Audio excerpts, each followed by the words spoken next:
Hey guys, welcome back to another Biktrix Live on a lovely Friday afternoon.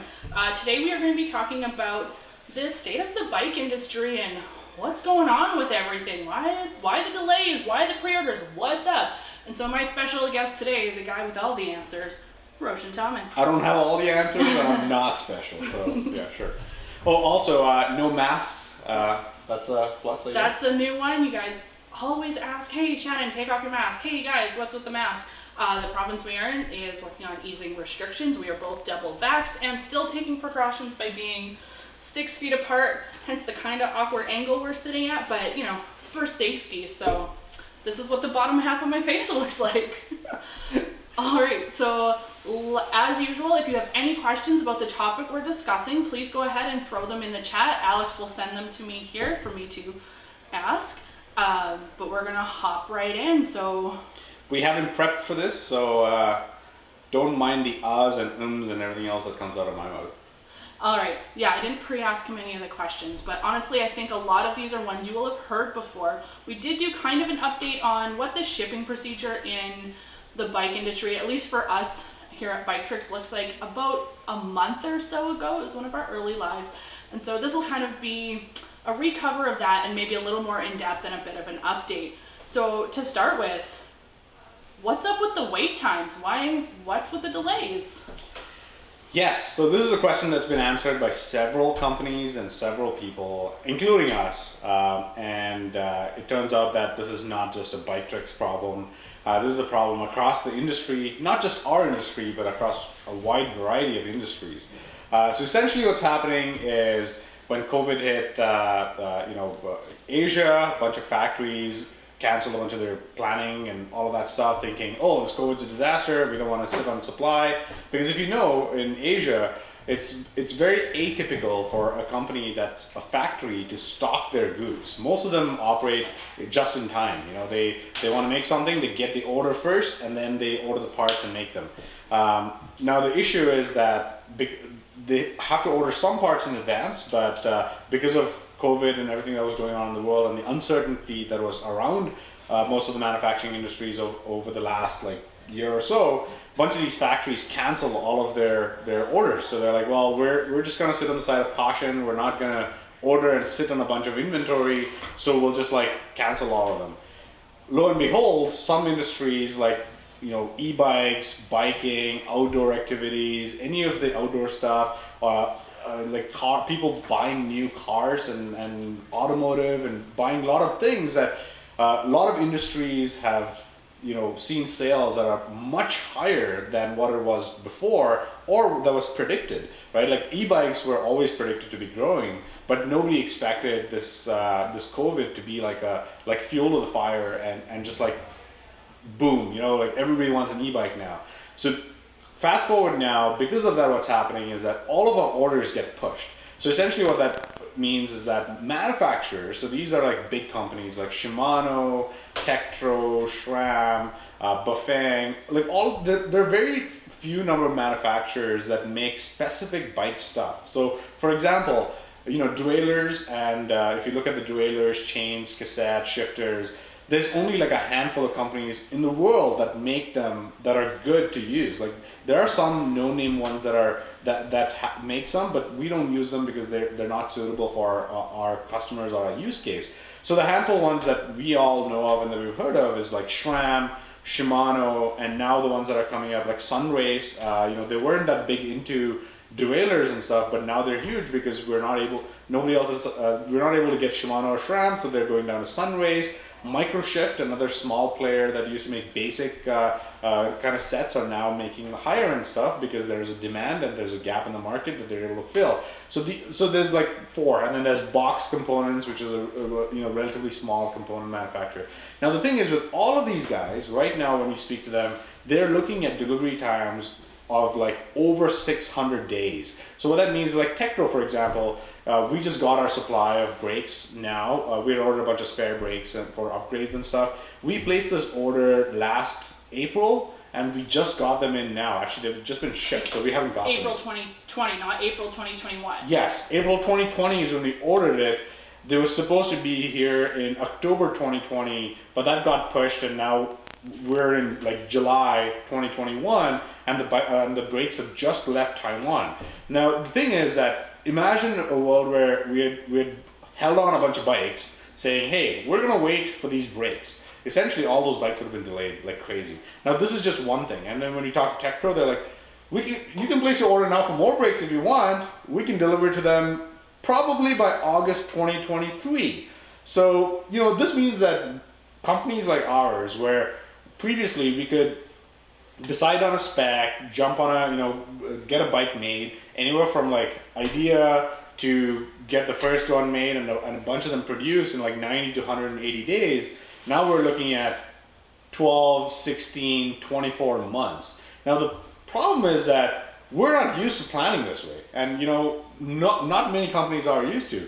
Bigger companies like Specialized or any of those top guys, they usually plan like a year in advance because they have dealers that they sell through, and the dealers give them pre-orders, and then the whole different flow. But for us, because we're not selling through the traditional bike channels, we're selling direct to consumer, we can only do predictions to a certain extent. We can't really predict like insane amount, which is why we have to place orders and wait.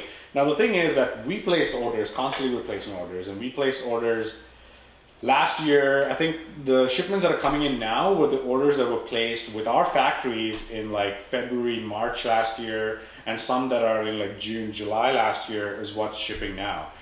Several products or product components we had to change because the delivery times was farther away, so we had to go and substitute it with something else that's comparable performance, maybe more cost that we have to substitute with. So this is what's happening in the e-bike world.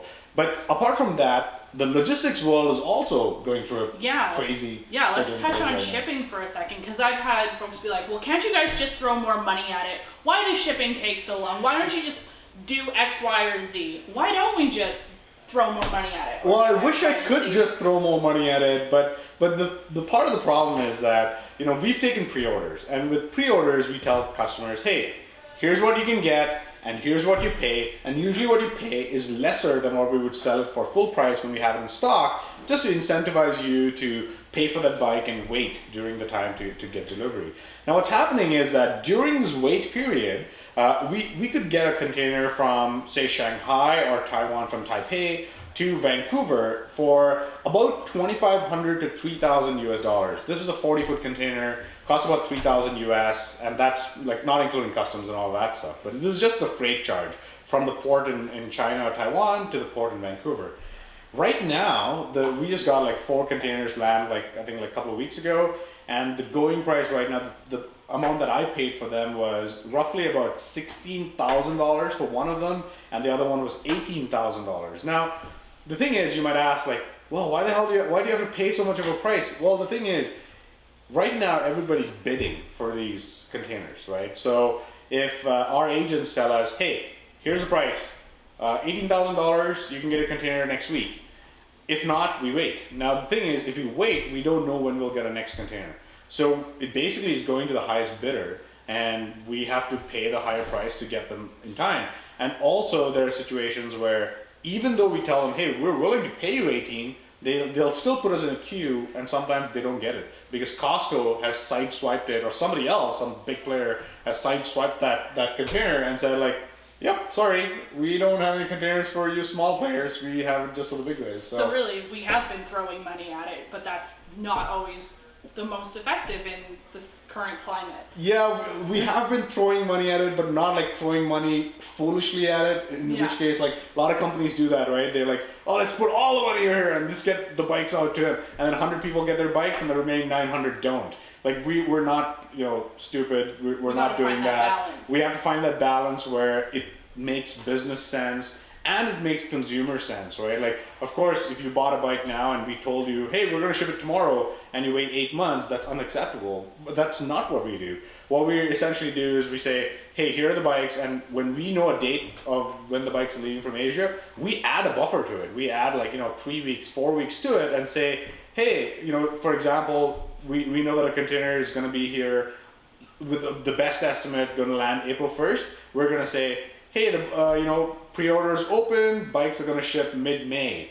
Now the thing is that a lot of customers ask us, how realistic is it? Well, it's as realistic as we can guess, because once the container also reaches Vancouver, there's a bunch of a bunch of bottlenecks, so a bunch of things or variables that can change. So for example, customs clearance is one of them. Canada Customs, they're very efficient, and generally all our containers clear in 2 to 3 days. Like we've got 99% of our customers clearing in 2 to 3 days. Customs clearing our customers in 2 to 3 days. But we did have one container, actually 2 containers over the last 24 months that sat for 6 to 8 weeks. Now the question is, customers ask us like, hey, when is my bike coming? And the honest truth is, we cannot like accurately pinpoint and say it's coming on the 25th of this month at 2 p.m. because we can't.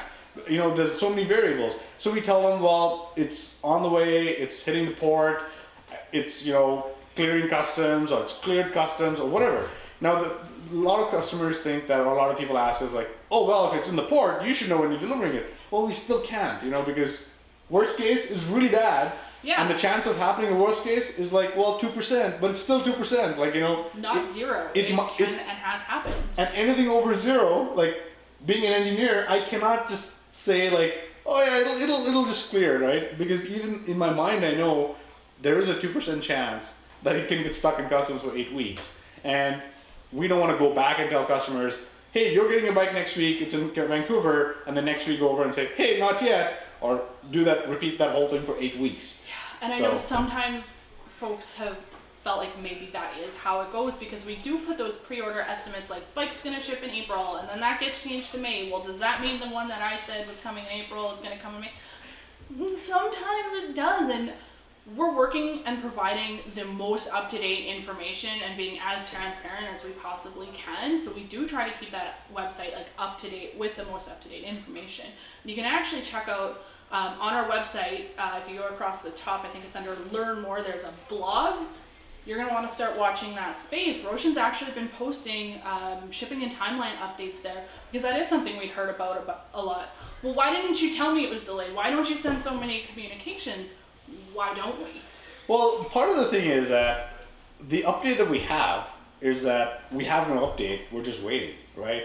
And I would hate to send emails. Like, first of all, we're a small team. We've got, 12 people in the CX team right now, and we've got like thousands of customers. Now imagine us like let's decide on an interval, right? Say I send an email every week to everyone that's ordered a bike saying, hey, no big update, but we're waiting. And then 20-30% of those people reply back to us saying, hey, but do you have an update, or do you know anything more than just waiting? Now the customer service team really don't know much, because we are just waiting. And now the thing is, they go back and tell that, and some of them get pissed off. But even before that, the tickets that come in from all of you with the inquiry, with the question of like, hey, I know we're waiting, but do you have more information? That clogs up a system so much that there might be somebody else that's like, got his bike, or somebody else that has a really, dire need for a part that needs a part. Now these tickets all get jumbled up because we're like, well, we have to answer all of the tickets, and there's only 12 of us. You could argue like, why don't you go and hire more people? Well, the problem is hiring more people doesn't necessarily solve a problem, because we need to make sure that we're hiring people that are trained to answer your questions accurately. And given that we don't have information, hiring more people answers your question, can answer your question, but the answer itself won't be that good, because they don't have information. So anyway, that's what's going on. And that's not to say we aren't growing the team. When I started here a year and a half ago, I was one of 3 on my team, and now we're up to 12. So we are growing, and we have all of you to thank for that, and we appreciate that so much, and we are doing the best to be answering all of your tickets and all of your inquiries as quickly as we can, and we appreciate your patience as we work through all of these different moving parts to get those going. So that's why we see the dates change, and like I said, keep an eye on that blog, because we have been posting updates there. The CX team doesn't have any deeper information than what's on that blog. In fact, that's usually where we're referencing, because that is direct from the man himself. And also, just to clarify there, on the delivery date on our website, we change them as batches sell out, right? So for example, we know a bunch of bikes are coming here in July, and August and September. We know there are a bunch of bikes coming. So as a batch sells out, we change the date to the next batch. So what happens sometimes is when you do that, previous customers who've already bought and their invoices say July delivery, they would contact us saying, hey, your website now says August delivery. Does that mean my bike is in August? Not necessarily. Like that usually means that if you order a bike now on our website, then it's likely to ship in August. It's not saying that previously ordered bikes that have a different date have been moved, because if that happens, we update that on the blog, or like we reach out to customers one-on-one. And even on the buy now page, you'll notice we've been adding things like, okay, it says, I think it's one of the duos is sold out and is on pre-order, and it'll say shipping in August. But right above that, it says July batch sold out, just to clarify that these are separate chunks of bikes that we're working towards. So speaking of pre-orders, I know sometimes when I pre-order something, I only have to put down like maybe half or less percent, and then when it's ready to ship, they reach out and say, hey, we've got this ready, can you please pay up? Why do we pay up front? Well, this is a great question. Internally, we've actually tried to find a solution for this a lot, right? Every week, pretty much every week, we go back and see like, hey, can we figure out how can we get deposits from customers that's like lower than the full price of the bike, and then lock them in on a bike, and then go ahead and collect the full amount when the bikes are here so we can ship. A couple of challenges is, one, the back end is really complex for that, because we need to now track what person has paid what and at what promised price, because that promised price changes because our costs are changing as the bikes arrive in different batches. That's one, we got to track this. Second is, say we track it properly, now we got to reach back to customers for the full payment, because there's no way to automatically charge the credit cards, or credit cards change, a lot of changes happen, addresses change, all of that happens. Now it introduces a further delay in our shipment and our processing. Like right now, what we're trying to do is we're trying to get orders so that we can allocate bikes for customers as soon as possible. And as the bikes come here, we get them out the door, because we want nothing more than getting the customer the bike he ordered to ride as soon as possible. Like that's ops team and I were talking. I ordered something from the US just like a couple of weeks ago, and this item said it was in stock. I ordered it, and it was on a Thursday night, and bam, it showed up on Friday morning. And I was like, holy crap, like I'm not giving my business to anybody else if I have a choice to buy with this guy, even if I have to pay a premium, because that service was just insane. Like by the time I slept, I woke up in the morning and thought like, oh, maybe I should change that order. No, it showed up at my door. I can't change that order. This is what we'd like to do, but unfortunately in the business we're in, we can't do that. Like it's like a really ideal goal that we have, but unfortunately we can't. The best we can do is when people order bikes that are in stock, we still have, like, we went over the data. I was actually, we ship most of our bikes to the US with FedEx freight, air freight, not FedEx ground. We, when I had our quarterly meeting with our FedEx team, we went over and looked at all our data. Turns out that bikes from Saskatoon, that's where we ship most of our bikes from, to US, the average delivery time was 5 business days. Perfect. This is insane. Like you can chat about this to other companies that ship stuff, even ship small stuff or big stuff. Think about shipping bikes from Canada. Even within the US, shipping from the West Coast to the East Coast or East to West, it takes more than 5 business days. We're able to cross country boundaries and ship it to somebody's door in 5 business days. I think that's like pretty formidable. We're still pushing to see how we can make that better. But we can only do that once we get the bikes and once we build the bikes. So till then, it's still a little bit of a challenge. So that brings up 2 points of why we charge a fully upfront. The third thing is, a lot of companies charge a small deposit upfront rather than the full amount, because what they do is they collect this. Say for example, you've committed to $100 or $50. Like Tesla did this, right? Tesla took $50 deposits or $100 deposits for their Cybertruck. I have like 5 friends that's like, oh yeah, I pre-ordered a Cybertruck.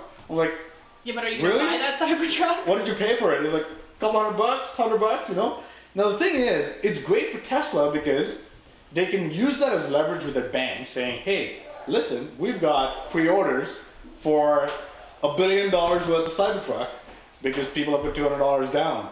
Great. Now you go talk to the people who put the $200 down, and then in reality tell them, hey, your Cybertruck's ready. Here's 150 grand. Can you pay us the $149,800? And what happens is most people say, yeah, it's only a couple $100, whatever. Just keep it. I'll eat it. I don't want to spend the money.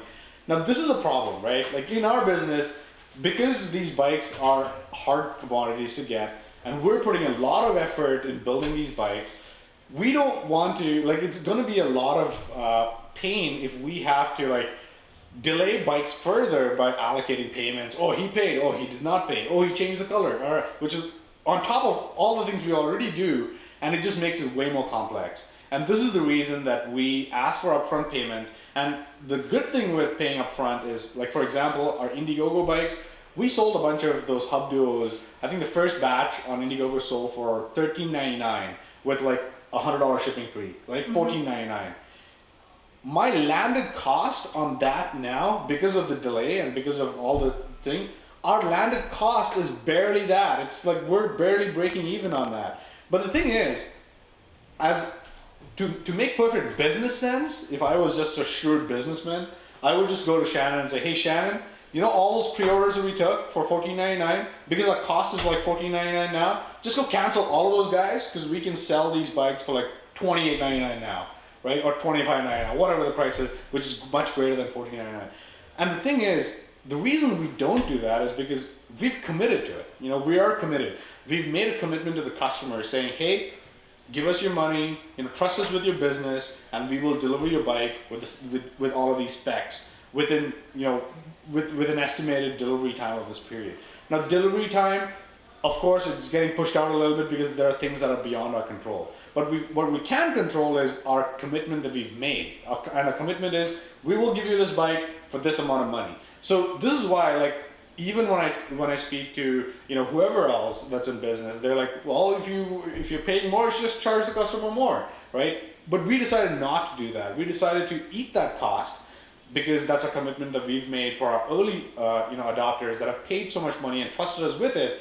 Trust me, like a lot of people, like I see these emails from some customers all the time saying, oh, you're running the perfect scam, collecting money from him and like interest-free loan and blah blah. Like, well, there's advantages of getting paid up front. Yes, we get the money up front to pay our suppliers, and that's the whole point of running Indiegogo, in fact, because Indiegogo is not a purchasing platform. Not at all. It is a platform to support a new idea, new business, new whatever. And in fact, if you go look at the stats, they don't publish this because most companies that do an Indiegogo campaign fail, right? They fail to deliver, they fail to ship out the products in time, they fail to ship the correct products or quality products. The reason for that is because it is their first rodeo, and with that comes all these hidden costs which they're not able to eat, and they fail, right? But we don't want to do that. We are going to deliver. The timeline is a little bit out of our what we can control, but we're doing the best we can. And that's why these bikes have constantly been shipping. Like I think I've done a couple of tours downstairs with a video showing a bunch of bikes leaving, right? We have a lot of bikes leaving. Right now, when I look at it, we're looking at shipping all of the bikes in like the next few weeks. Next few weeks, couple of months, we're getting most of the pre-orders shipped out. All we ask is a little bit of patience, a little bit of patience and a little bit more trust than what we've already done with the prepayment. And so, just circling back to the delays in manufacturing, and now there's all these choke points at shipping, and if it's so hard to get it from there, and now it involves all the shipping, why don't we just make it here? Why don't we just make them in Canada and the US? This is a great question. In fact, Biktrix has, Canada, the government supported grants to go and manufacture some of the stuff here. Like, we are attempting to manufacture a bunch of stuff here. Unfortunately, it's not as easy as it seems. For example, a bike consists of several different parts, and the main part being the frame, right? So we decided last year that, hey, let's try making the frames in the US. So the Ultra Eagle. Super cool bike. Super cool bike, freaking awesome frame. The frames are made in California. We did a limited run, 50 frames, just to see how it goes. Went really well. Cool. So we call up, the factory, placed another order saying, hey, okay, let's do 100 of them this time. Unfortunately, their delays is more than the delays that we're getting from Taiwan. Oh wow. Because A, labor shortage, B, the source. The problem is there's delay in source. There's delay in getting aluminum. And hydroforming machines, so hydroforming machines, just so you know, they're like these giant machines that take a round tube and then like force water through this tube in a different shaped mold, so the round tubes changes to that shape of the mold. Now, by doing that, most of these high-end bikes are made that way so that the shapes, they look cool, but they also add more rigidity and strength than a regular round-tubed aluminum frame. There's only a handful of these machines in North America. In fact, like I think there's like one machine in North America, but unfortunately, like you can imagine the capacity that it's loaded with. The other alternate is we don't do hydroforming, we just use round tubes, cut them up, weld them up, do whatever. There are a few manufacturers in the US that do that also, like Foes I think is one of their bike companies that makes American made frames. They look gorgeous, but the costs go up exponentially. Like they go up, like our $3,000 e-bike that we sell would now cost like $6,000 to $7,000 just because we have to do that here. The other thing is, there are several components on the bike, right? So there's the hub, there's the freewheel, the chain, all these different components. None of those components are actually manufactured in Canada or in the US because it's not, viable financially to make them at scale here. For even like double the price point of what you get in Asia for. Due to all of these reasons, it's not like easy, or it's not even like a financially it's not a decision that makes sense financially or in a business sense to make them here. Now in Europe, it's a little bit of a different story. In Europe, the governments have lots of incentives for manufacturing locally, also because of the population density and the amount of sales that are done there. Several companies can set up, factories, tiny factories there that make each of these components, like Compagnello that make these, bike components. That is the biggest competitor to Shimano and SRAM. They own the market there because they're able to make those at the pricing and the volume that's needed in Europe and so on. I'm hoping that someday North America we would get there. Yeah. It's just not there yet. And the bikes that are made here right now looks like bikes that China used to make back in like 80s or something, because it's still in the infancies and we're still trying to like figure out better manufacturing methods and things like that, which is why we don't make all of our bikes here. Like I would love to make all of our bikes. I love hiring people. We have 52 people at Biktrix, and I would love to hire more and get create more employment here and make all the stuff here. Unfortunately, it's not a realistic goal, at least in the short term, to go and do that here, and it doesn't make sense. Awesome. Yeah, it would be so cool to be able to do that. And I know, like you were talking about in Europe, there's companies, like if you look at Reese and Mueller is one I've been pointed to a lot. I think they took over in like an old Volkswagen factory and converted that into making bikes, but they had that opportunity. So I know Detroit has a lot of factories.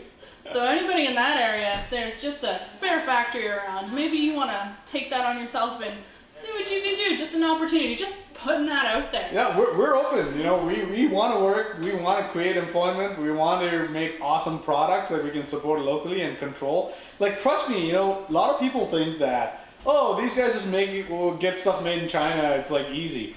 It's never easy. Like for us to QA check all of the goods we get here. Actually, there's a funny thing that I remember. One time, we use seal bearings in our hubs. So I know back in like 2014 when I just started, I told the factory in China that I was working with that, hey, we want sealed bearings. Okay, so the difference is you can use cup and cone bearings. Like Shimano uses cup and cone bearings in a lot of their hubs, which is fine. But I like sealed bearings better because they're better for protection against water ingress and things like that. So I told the factory, hey, we need sealed bearings, and they said, hey, no problem, all done. 50 bikes came along, and I was like, oh, cool, I want to see these bearings in these hubs. Open up the hub, and sure enough, it was like cup and cone bearing with a bunch of loose balls in there. And I was like, what the hell? And then I turned around, and it turns out that the company that makes them were named Seal Bearing. but they weren't actually seal bearing. The name of the company was seal bearing. Oh but, goodness, the old anyway. switcher. Just as a note, we are working out of the lunchroom, so if you hear a microwave in the background, it's just a mechanic having his lunch. Yeah, so everybody's gotta have lunch. Yeah, We'll just speak up a little louder. We like feed them. We let them off the floor on occasion. So just as a reminder, if you have any questions about what we've been talking about, please go ahead and throw those in the chat. Alex will send them over to me so we can ask those questions here in the stream. So you had mentioned about QAing and checking on things. Now, recently I sent out a big fat email about a certain bike that was supposed to come in a certain color and has changed names twice since then. Can we touch on, how come things change a little bit after the fact? What's going on there? So generally, the way that we would love to do our bikes is like, hey, we pick a bunch of colors. We ask the customers, hey, what colors would you like? Which we did. We got 400 responses. Obviously, we can't make 400 different colors, so we funneled it down to a survey to figure out which are the top colors that people want. So we narrowed down 5 or 6 colors. And then we said, okay, these are the 5 colors we want, picked up the catalog with the standard paint codes in there, standard paint code. We picked those codes and we said, hey factory, these are the colors we want. Now we have 2 choices. One is the factory says, hey, would you like us to paint samples of these colors and then send it to you? Or do you just want us to go into production? Now, we would love to choose, hey, pick samples and send it to us first. Only caveat is that'll add about 4 to 6 months delay to the delivery time. Really? Okay. Okay, I was picturing okay, here's our paint, we'll just put it here and send it. Okay. Yeah, no, it doesn't quite work that way. Got it. So then we have to say, you know what? Forget the samples. Here are the color codes. How off can it be? This is a standard. We've done this before. Just go paint them these colors and go. Occasionally, what happens is they take pictures. Now, by the time the bikes are ready and they send us pictures, all the bike frames are already painted. They're all painted, they're all assembled, they're complete bikes, or almost complete bikes, and they send us a picture, and I look at it and say, well, that color looks kind of different. Can you send us a different angle? Now, here's another thing. Is because a bunch of our colors are metallic, and they have a lot of curl, and we go up, for some reason, our customers and us don't want to make it easy on ourselves. No, why would we? So we always pick the complex, candy red, or the black cherry. These colors are gorgeous, but they suck to be photographed. So hard to photograph. They're so dynamic and they shift in different lightings so easily. And it's so different to photograph that when China or Taiwan and Asia sends us this photograph, we look at it and I'm like, well, that looks like the color we ordered, but I need to take a better look. So they say, oh, we'll shoot a different angle. And they do that, and it looks completely different in this one. Or the guy taking the photo, even though it's outside, happened to be wearing an orange shirt that was now reflecting. Yes. That happened once. Yeah, so then we say, okay, as long as we're kind of 80%, 90% sure that this is what it looks like, we'll get it, But there's really no choice there. The other choice is we could say, hey, scrap that, go repaint, and add another 2 or 3 months to the delay, right? So we can't, it's not in the question. So here we find ship it. Now what happens most of the time is it ships here, we open it out of the box, and we're like, whoa, this color is way better than the pictures, right? The picture was this dull blue, and here it's this freaking awesome blue. And we're like, man, this is awesome. So then we have our local, our employees, Alex and Nathan, they go to town, they take these pictures, grab awesome pictures to represent the true colors of the bikes, and sometimes what happens with this is that last time what happened was one of the coppers we ordered, they put a darker tint to it. So in the pictures it looked completely different. It showed up over here, looks way different. So it looks so good though. Different, but it looks awesome, cool. But it's completely different, right? It's not the copper we ordered. Now the thing is that first time when we saw the pictures from China or Taiwan, we looked at it, we're like, well, that looks somewhat like a rose gold. Turns out the person was probably wearing a pink shirt. And we're like, sure, let's name it rose gold. And then it shows up over here, and we're like, okay, that is not. It's great. It's something, but it's definitely not rose gold or copper. So we're like, well, brainstorm, come up with a name that represents this thing. So then we're like, well, this looks It looks chocolate. Like Chocolatey. it looks like a chocolate bunny, but like, not brown, you know. like metallic-y. It's so cool. So anyway, so that's why we were like, well, let's just name it, I don't know, chocolate pearl or something. Yeah. Because that was like, that kind of accurately, as accurate as we can get it to describe that color. So that's what happened with that. Turns out particular naming case. colors is hard, y'all. And if You know, actually, this is a question I get all the time, is like, why don't you just pick like a model from these bigger companies and do like 2 colors? Black, white, gray, blue, gray, white, silver, you know, pick like the gray tone colors, because clearly if you look at the cars around you, the automotive world has nailed it, right? yes. 80% of cars sold in North America are grayscale. White, black, shades of gray, shades of silver, and all these different things. So we could just do that, but Where's the fun? exactly, and the bikes look boring, they're not seen, they don't look, there's nothing wrong with boring, a lot of people like that. So we do have some dull colors, you know, black, we always have black, and like some shade of silver or dark gray. But we also like to have some fun with like some bright colors, because I think like bikes, first of all, they should be visible. Second, we should be able to recognize them. They should be able to be seen like really well, and we want something unique for customers. You know that the chocolate pearl? I bet you there's no other bike on freaking anywhere here that you No. can find anything close to that color, because it's so unique. And Your awesome. only twinsy is going to be somebody else riding that same bike, and now you can be Biktrix buddies. Exactly. So that's what happens with the colors, you know, like most of the time they're great, they're exactly what we ordered, they showed up, but occasionally sometimes, like I think this happened last year one time, where we had selected a shade of red, but they painted a shade of red with extra crimson in there. Yeah. But because they had so much metallics in there, this thing looked different in different angle. So I actually took a picture of that next to our red dump truck, or Yeah. dump, The red dumpster, garbage yeah. dumpster, and it looked like it was red. And then I moved it to like this other place and it looked pink. And then I was like, well, you know, like it's, Dynamic. yeah, dynamic. Yeah. Thank you for those customers that said they'd love it and they took it. So Turned it's all out it's all really good. cool. And like so far, anytime they've had to be We're on live TV. alternatives, they've turned out to be Yeah. like super cool. Sorry, guys. If not exact, still something awesome, unique, not something you're gonna see elsewhere, which is fantastic. So I'm just gonna circle back to like orders and timelines, and I know I've seen this question asked on the owners group a lot. Yeah, I'm in there. I see you guys.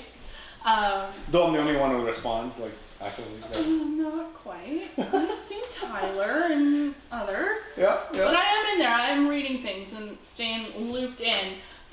Especially some of you IGG folks. They're really into, well, what was your order number? How come that guy got mine before that one before me? Why is this delayed over that one? Who's shipping what? What's going on? You wanna touch on that Well, this is little a bit? great time to actually touch on this topic.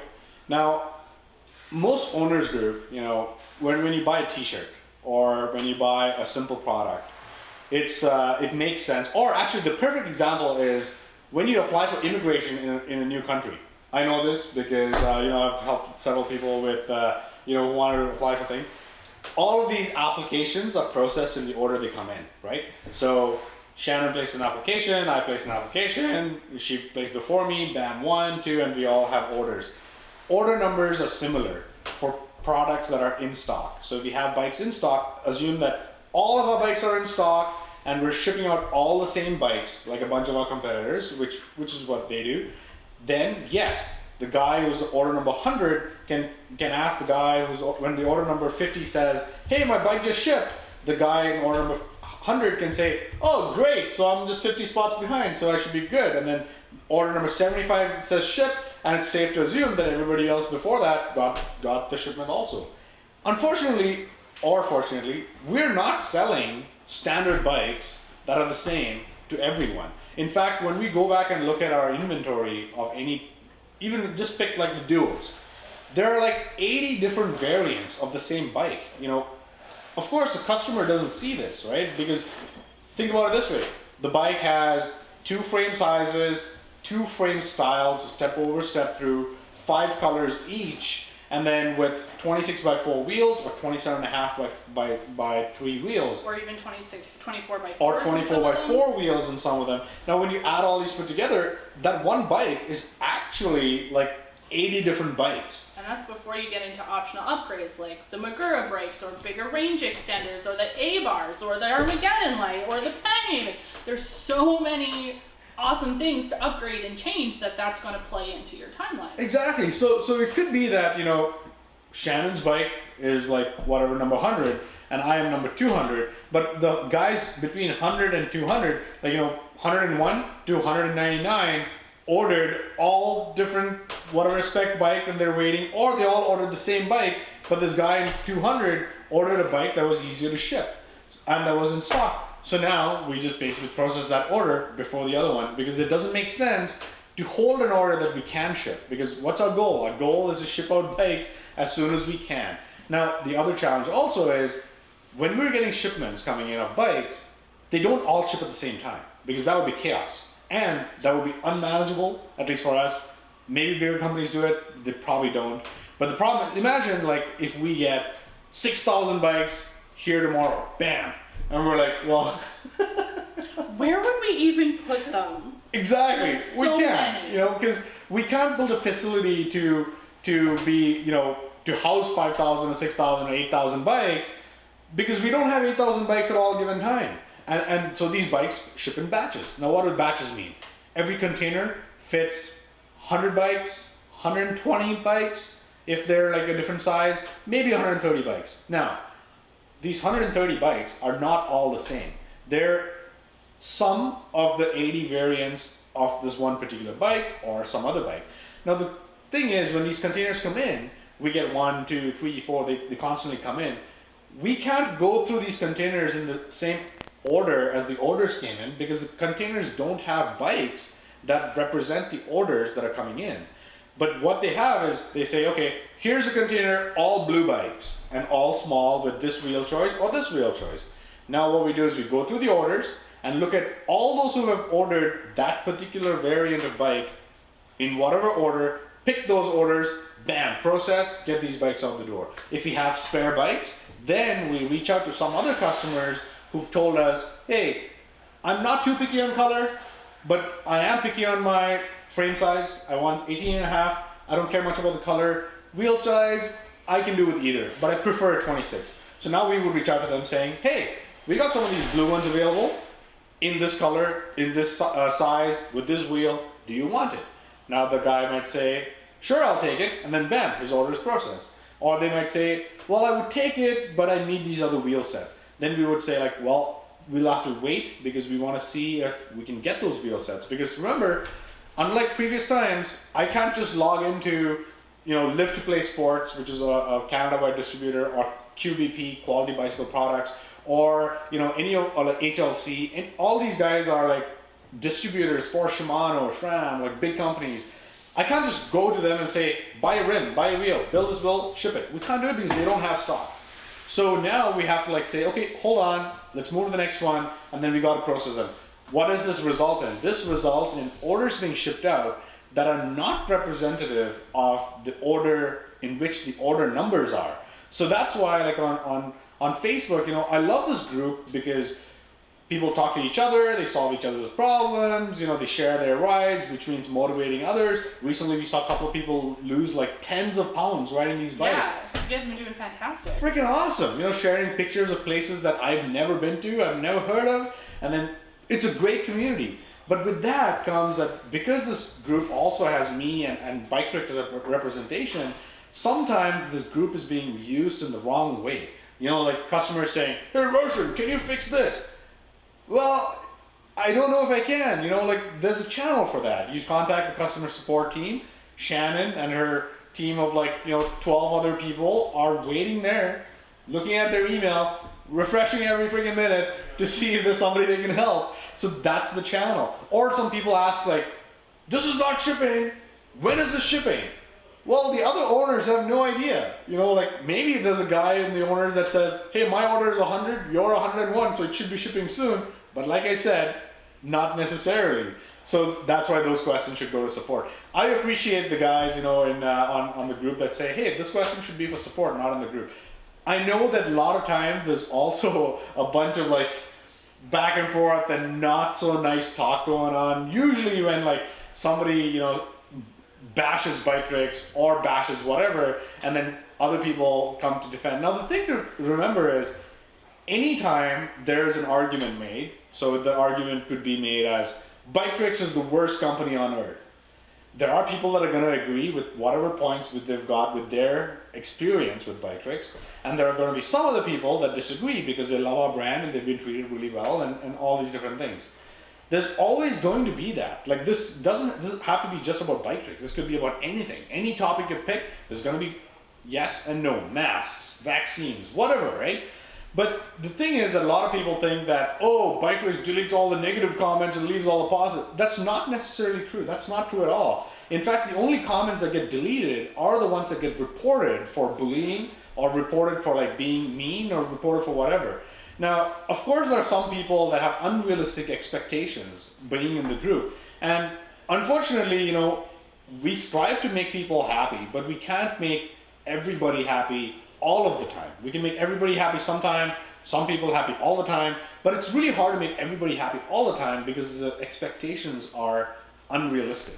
So that's why you see a bunch of that thing going on. I try to moderate it a bit, but yeah, if something goes out of control, just click on those 3 dots over there and report it, and that's when we get notified. Because honestly, I don't go through every post. I see most of them, but I don't see a lot of them. And Facebook also has complex algorithms that decides on whom to show what. So it doesn't show me all of this stuff, you know, so I don't really see all of them. So apologies for that. But if you see any bad behavior or any of that stuff, because we want this to be a community that like, you know, motivates each other, helps each other, and grows, rather than, you know, fight about things or like call, oh, the Biktrix gang is going to shut this down. Well, my employees are not even on there. Like, some of them are on there and they don't do anything. You know, it's mostly customers just talking to each other. And honestly, we can't control what people say. It is a public forum. And it is a public. It comes with everything a public forum would come with. And while some of us don't believe Roshan actually sleeps, because he is up in there answering so many questions and being so active on that group, which I've heard from a few people is way different than a lot of other companies, and definitely something that's worked in our favor. Like I said, he's not. You need to sleep sometimes, man. Well, I try. You know, the thing is that, like, this is the thing, right? Is that me being on there, I try to help people, and I try to, like, you know, whatever. Sometimes, you know, somebody says something, and then they've already, the back channel is already working on helping them, and then bam, they're helped, and for some reason the guy thinks that I actually being there facilitated that, which is actually not true. No, usually what happens is Roshan takes a screenshot of something and sends it to me and says, hey, has this guy reached out to us through the proper channels? And I will go and double check and be like, yeah, we've already helped them. And that's like 99% of the answer. Yeah. Like, yeah, no, we got it. He had this, we fixed it, we're good. And that's the thing, is that I know that we live in a world where everything needs to happen instantly, right? Like, everybody expects things to happen like, bam, hey, order, where's my bike? Where's my bike? I know I just ordered, where's my bike? But, you know, Amazon has gone and wrecked that for a lot of us, I think, with like that kind of a service.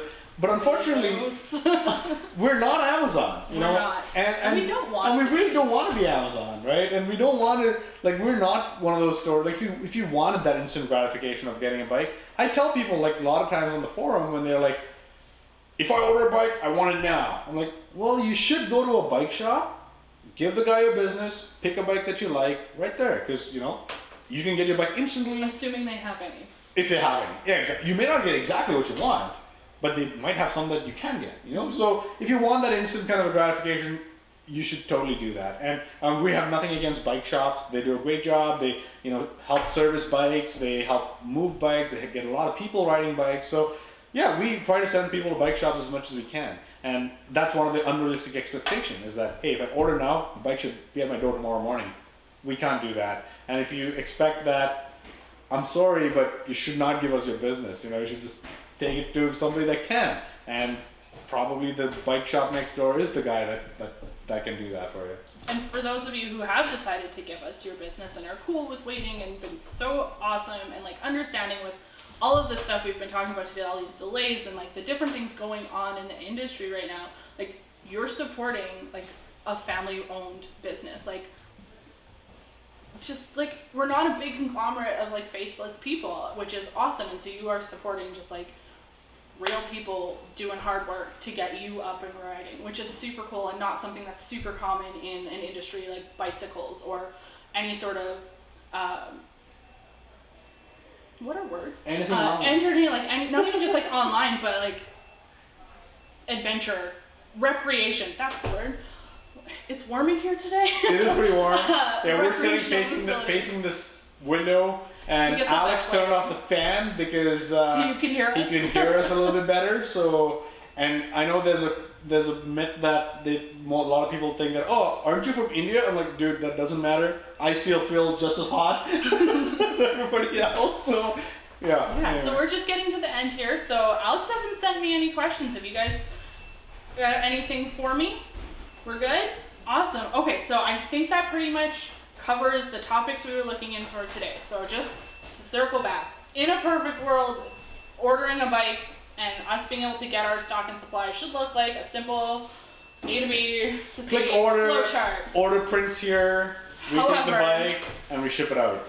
In the But- current climate, it's a little bit more of an if-then web. If they can get the materials, then we can get this built, and if they can build that, then we can ship this, and if we can get the container, then we can do this. There's a lot to it. So maybe watch this a couple times. I don't know, just a lot of information packed into this video, and once again, I do appreciate everybody tuning in and making this an awesome part of my week that I get to do this. This is super fun. Got any questions? Send them on in, and we'll answer them later. Yeah, So- and thanks guys, thank you for your business. And I know personally that, buying a high ticket item online comes with a lot of like Nerves. apprehension, Yeah. right? And especially when you buy something like a bicycle, which, has to fit you correctly, needs to look a certain way, needs to ride a certain way, and you've done none of that. You haven't touched and felt it. I know it's a big undertaking, but I want you to know that we're here to make sure that we're giving you what we promised we would give you. And in fact, like a lot of the times, like right now, those Ultra Duos that are shipping, we've put like a $500 fork on there that wasn't even standard. Like that wasn't even standard spec. We put 11-speed cassette on there on a website when the spec says 9-speed. These things cost us like money, but the thing is that we've made a commitment. Like I said before, when you pre-purchased your bike, we've made a commitment to you, and we're fulfilling the commitment. If you make it really hard for us to fulfill that commitment, sometimes some people make it really hard for us. They email us like 10 times a day, call us names, we're people too. And in that case, we have to cancel your order. We just can't serve you because we cannot meet those unrealistic expectations for some people. Most of you have been great, and thanks again for your support, and thanks for tuning in. So we'll see you around. See you next week.